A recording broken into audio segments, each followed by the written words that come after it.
In 2004, when I was 44 years old, I was diagnosed with lung cancer, non-small cell lung cancer. I had a pneumonectomy, which was the removal of my right lung, followed by chemotherapy.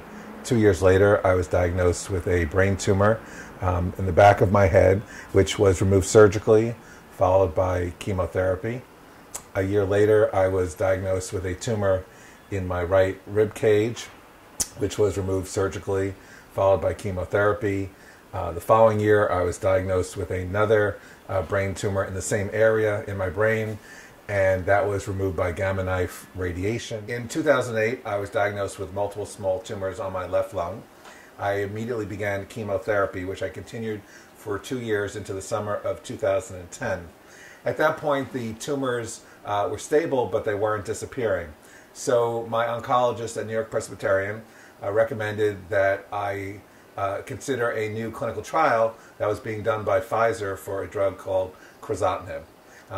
But you needed to have the ALK gene, so I had my tissue tested to see whether I was a candidate, and I came back as a match, which was pretty fortunate for me because only 3 to 5% of people have the ALK gene. So I joined the trial, and I was very, very fortunate because within a few months, my tumors began to cavitate and decrease in size. So I'm sitting here now 971 days later, and I'm happy to say that there are no active tumors on my lung. I take 3 oral pills in the morning, totaling 250 milligrams of crizotinib. I take 3 pills again in the evening, again 250 milligrams of crizotinib. There are minimal side effects. I personally have had none. What I learned from this is it's very important that the doctors archive your tissue so they have something to test when new clinical trials come along.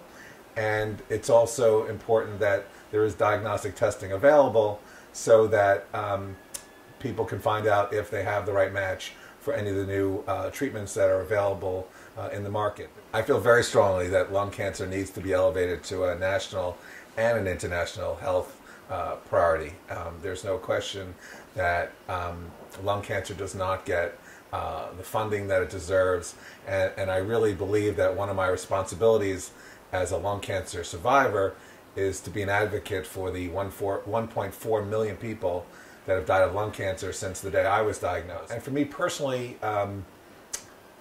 because of molecular testing and this gene-targeted therapy, I've been able to spend more time with my family, my friends, travel with my children, and go to the theater with my mom, and go to football games with my son, and movies with my daughter. And so it's really been a wonderful thing for me to have this time that I might not have had if it wasn't for molecular testing.